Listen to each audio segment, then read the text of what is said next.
Hello friend, welcome back to our channel. Today will start Pravaha Hindi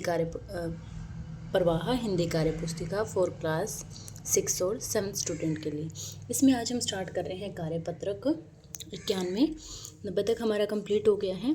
तो 91 कार्य पत्रक में हमें दिया गया है, दी गई कहानी को पढ़कर प्रश्नों के उत्तर दीजिए। कहानी को पढ़ना है और प्रश्नों के उत्तर देने हैं। तो एक दिन एक लोमड़ी जंगल से भागती हुई आकर मुर्गी के दड़बे में घुस जाती है। लोमड़ी मुर्गी के 2 बच्चों को छोड़कर सबको खा जाती है। उसके 2 ही बच्चों को छोड़ा और सबको खा गई। लोमड़ी उन दोनों के पास आकर उन्हें खाने की बात करती है। तो पहला बच्चा उसे कहता है कि हम छोटे छोटे हैं, हमें खाकर पेट नहीं भरेगा, हम आपको अच्छी चीज़ खिलाएंगे। ठीक है। तो पहला बच्चा लोमड़ी को कुएं के आसपास ले जाकर उसे खीर दिखलाता है। खीर को खाने की इच्छा प्रकट करती लोमड़ी कुएं में जाने के लिए पूछती है। बच्चा उसे बताता है कि चरखी पर 2 बाल्टियां टंगी हैं, एक नीचे जाने के लिए और एक ऊपर आने के लिए। लोमड़ी नीचे जाने वाली बाल्टी में बैठ जाती है, क्योंकि लोमड़ी ने चंदा मामा की परछाई को ही खीर समझ लिया। इस प्रकार मुर्गी के 2 बच्चों ने अपनी सूझबूझ और चतुराई से धूर्त लोमड़ी से अपनी जान बचाई। ठीक है, नहीं तो वो लोमड़ी उनको खाई जाती। ठीक है। तो देखिए, इसमें हमें पढ़ लिया है हमने इस कहानी को, और अब प्रश्नों के उत्तर देने हैं। तो देखिए, हमारा पहला प्रश्न है, मुर्गी घुस जाती है। मुर्गी कहाँ घुसती है? तो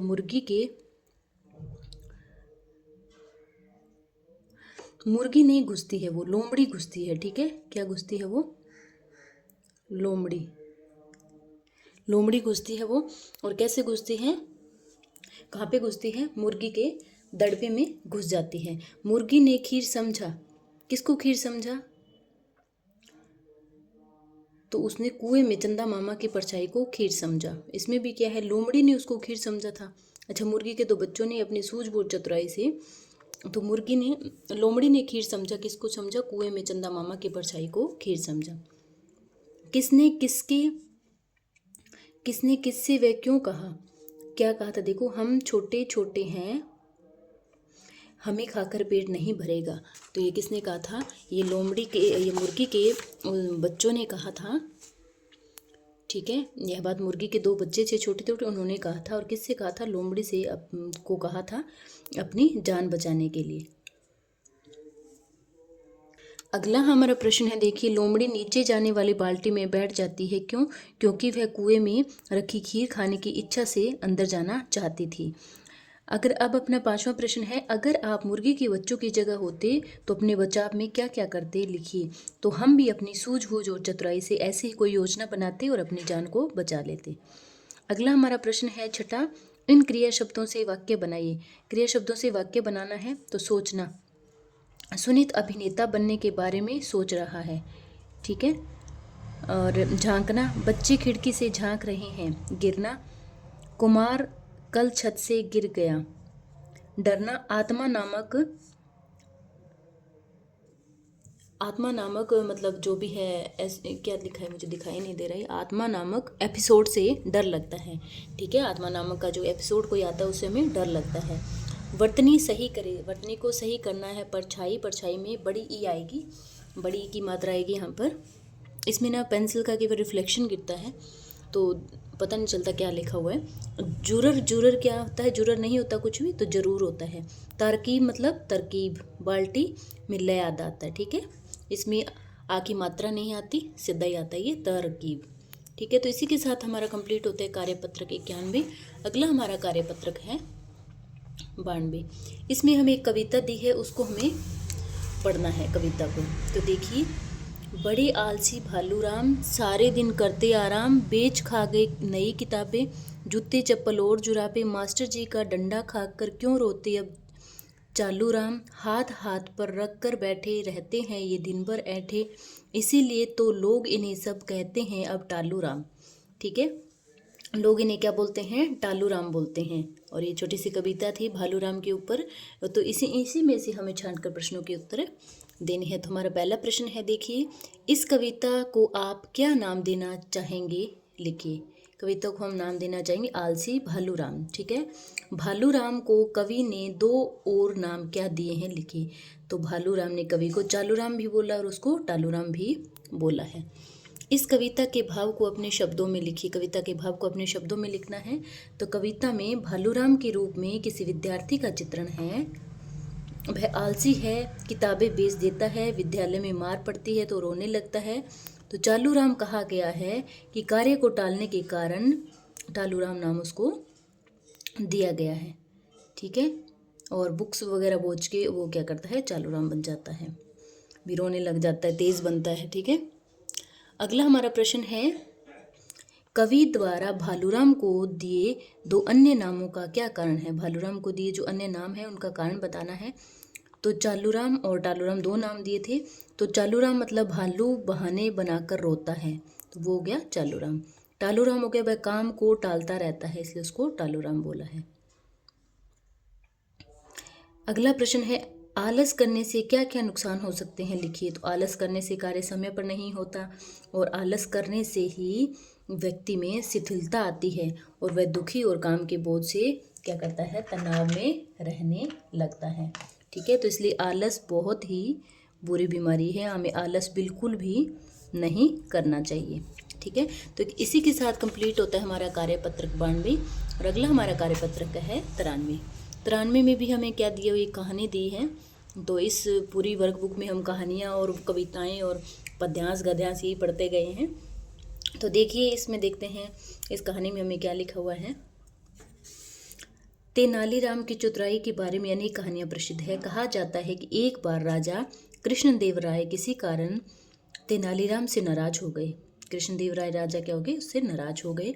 उन्होंने तेनालीराम को दरबार में बुलाया और क्रोध से भरे स्वर में कहा, तेनालीराम, तुम दरबार से चले जाओ और अब मुझे अपना मुंह न दिखाना। अगले ही दिन तेनालीराम दरबार में उपस्थित हुए, लेकिन उनका मुंह नकली चेहरे से ढका हुआ था। उन्हें देखकर सभी दरबारी हंसने लगे। राजा की भी दृष्टि उस पर गई तो वे नाराज होकर बोले, मैंने तुम्हें मुंह न दिखाने का आदेश दिया था, फिर भी तुम आ गए। तो यह सुनकर तेनालीराम ने नम्रतापूर्वक कहा, महाराज, मैंने तो आपके आदेश का पूरा पूरा पालन किया है। यह देखिए, मुंह पर नकली चेहरा लगाकर आया हूँ, जिससे आप मेरा मुंह न देख सके। यह सुनकर सभी दरबारी खिलखिलाकर हंस पड़े। फिर क्या हुआ कि राजा भी अपनी हंसी नहीं रोक पाए और उनका क्रोध शांत हो गया। ठीक है, तो अब प्रश्नों के उत्तर देने हैं। तेनालीराम डैश दरबार में थे। कौन से दरबार में थे, वो थे कृष्णदेवराय के दरबार में थे। तेनालीराम दरबार में किस वेश में आए थे, तो मुंह को नकली चेहरे से वो ढककर दरबार में आए थे। अगला प्रश्न है, राजा ने तेनालीराम से क्या व क्यों कहा। तो राजा ने तेनालीराम को नाराज होकर दरबार से बाहर जाने को कहा कि आप मुझे अपना मुंह कभी न दिखाना। ठीक है, अपना मुंह न दिखाना, इस वाक्य से यह वाक्य किसने कहा, किससे कहा, तो यह वाक्य राजा कृष्णदेवराय ने तेनालीराम को कहा था। ठीक है, अगला प्रश्न है हमारा 5वां। तो 5वें प्रश्न में दिया गया है, दिए गए शब्दों के अर्थ लिखिए। दिए गए शब्दों के अर्थ लिखने, चतुर का चालाक, दृष्टि का नजर, क्रोध का गुस्सा, और नाराज का खिन्न, आदेश का आज्ञा, नम्र का हो जाएगा विनम्र भी, और उसका नम्र का शांत भी हो सकता है। ठीक है, इसी के साथ हमारा डन होता है कार्यपत्रक 93, और अगला हमारा कार्यपत्रक है 94। आगे की वीडियो को देखने के लिए प्लीज़ चैनल को सब्सक्राइब जरूर करें। तो देखिए, हमारा जो कार्यपत्रक 94 है, इसमें हमें एक अध्याय दिया है और प्रश्नों के हमें उत्तर देने हैं इसको पढ़कर। तो बच्चों, पहले मदारियों के पास भालू होते थे। मदारी जब डमरू बजाता था तो भालू नाचने लगता था, झूम झूम कर और घूम घूम कर खेल दिखाता था। यह भालू काले होते थे, परंतु क्या तुम्हें पता है कि भालुओं की एक जाति सफ़ेद भी होती है। ये भालू बर्फीले प्रदेश में पाए जाते हैं। इन्हें पोलर बियर भी कहा जाता है। बर्फीले जो सफ़ेद भालू है कहाँ पे पाए जाते हैं, बर्फीले प्रदेश में पाए जाते हैं, और इन्हें क्या पोलर बियर भी कहा जाता है। सफ़ेद भालू की त्वचा कैसी होती है, मोटी होती है। त्वचा पर सफ़ेद रंग के घने किंतु मुलायम बाल होते हैं। सफ़ेद भालू तैरने में कुशल होते हैं। सफ़ेद भालू का रंग बर्फ से मिलता जुलता होता है। भालू की नज़र बहुत तेज होती है, वह अपने शिकार को दूर से ही देख लेता है। सील मछली भालू का प्रिय भोजन है। सील मछली सांस लेने व आराम करने के लिए जब समुद्र किनारे आती है तो भालू उसे अपना शिकार बना लेते हैं। भालू सोने और खाने के शौकीन होते हैं। ग्लोबल वार्मिंग की वजह से इनकी संख्या कम होती जा रही है। ठीक है, तो ये हमारा गद्यांश था कार्यपत्र 94 का, और इसमें से हमें प्रश्नों के उत्तर देने हैं। तो देखिए, हमारा पहला प्रश्न है भालू का प्रिय भोजन है, तो भालू का प्रिय भोजन है सील मछली। सफ़ेद भालू की त्वचा होती है मोटी। तीसरा है सफ़ेद रंग के भालू कहाँ पाए जाते हैं और इन्हें दूसरे किस नाम से जाना जाता है, तो सफ़ेद भालू बर्फीले प्रदेश में पाए जाते हैं और उन्हें पोलर बियर भी कहते हैं। मतलब इनका जो दूसरा नाम है वो क्या है, पोलर बियर। अगला प्रश्न है भालू तैरने में क्या होते हैं, कमज़ोर नहीं होते, वो कुशल होते हैं। डैश सोने और खाने के शौकीन होते हैं, तो मदारी नहीं, इसमें भालू क्या है, खाने और सोने के शौकीन होते हैं। किस कारण से भालुओं की संख्या कम होती जा रही है, तो ग्लोबल वार्मिंग की वजह से भालुओं की संख्या वो कम होती जा रही है। ठीक है, अगला हमारा प्रश्न है 7वां, भालू के स्वभाव की विशेषताओं के बारे में लिखिए। तो भालू स्वभाव से प्राय शांत होते हैं, भालू आराम के शौकीन होते हैं, भालू सोने के शौकीन होते हैं, खाने के शौकीन होते हैं। भालू भी एक सामाजिक प्राणी होता है, सिखाने या बहुत ही कौशल सीखकर झूमता और नाचता है। ठीक है, खाने पर वह बहुत ही कुशल होकर, ठीक है, कुशल होकर क्या करता है, ये कुशल आएगा यहाँ पर, कुशल हो, अच्छा, खाने पर बहुत ही कौशल सीखकर अच्छा झूमता और नाचता है। ठीक है, अगला हमारा प्रश्न है, देखिए 8वां, काले भालू और पोलर बियर में क्या अंतर है, तो काले भालू गर्म क्षेत्रों में पाए जाते हैं, वह सफ़ेद भालू जो है वो किस में पाए जाते हैं, बर्फीले क्षेत्रों में पाए जाते हैं। आगे काले भालू जो तैरने में कुशल नहीं होते और जो सफ़ेद भालू है वो तैरने में कुशल होते हैं। तो इसी के साथ हमारा कार्यपत्रक डन होता है 94। अगला हमारा कार्यपत्रक है 95। तो 95 में हमें क्या दिया गया है, एक लिखित हमें कुछ दिया है, खेल प्रतियोगिता के बारे में एक विज्ञापन है, उसको हमें पढ़ना है और प्रश्नों के उत्तर देने हैं। तो देखिए, एक बड़ा कार्यक्रम उतना ही बड़ा जितना आपके बच्चे की कल्पना। अखिल भारतीय जेब्रा रंग प्रतियोगिता 2025 में भाग लेना है। भारत का सबसे बड़ा बाल कलाकृति कार्यक्रम हाजिर है। पूरे देश में हजारों पाठशालाओं के लाखों बच्चे इसमें भाग लेने वाले हैं।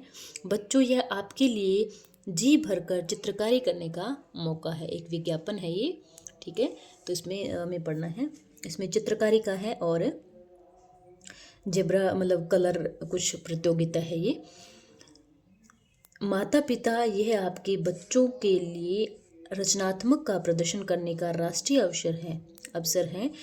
जीतने वाली कलाकृतियों को देश के अनेक शहरों की प्रदर्शनियों में पेश किया जाएगा। अधिक जानकारी के लिए अपनी पाठशाला में पूछें। ठीक है, तो ये हमें एक प्रतियोगिता है और इसका विज्ञापन हमें दिया है, तो इसमें हमें पढ़कर प्रश्नों के उत्तर है वो देने हैं।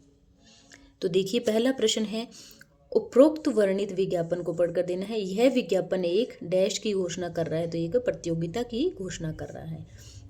यह कार्यक्रम डैश की पाठशालाओं के लिए खुला है, तो यह कार्यक्रम ऊपर हमें दिया हुआ था यहाँ पर कि पूरे देश की पाठशालाओं के लिए खुला हुआ है। तीसरा प्रश्न है, जो माता पिता चाहते हैं कि उनका बच्चा भाग ले, उन्हें डैश से संपर्क करना चाहिए, तो कहाँ पे, स्कूल से, मतलब हमारे जो पाठशाला है वहाँ से जो संपर्क करें। इनमें से कौन सा कथन सही है, जीतने वाले को नगद इनाम दिया जाएगा, नहीं, जीतने वाली कलाकृतियों को देश की कई प्रदर्शनियों में पेश किया जाएगा, तो इसका सेकंड ऑप्शन है वो करेक्ट हो जाएगा। इसी के साथ हमारा कंप्लीट होता है कार्यपत्रक 95। आगे की वीडियो को देखने के लिए चैनल को सब्सक्राइब करें। Thanks for watching, bye bye.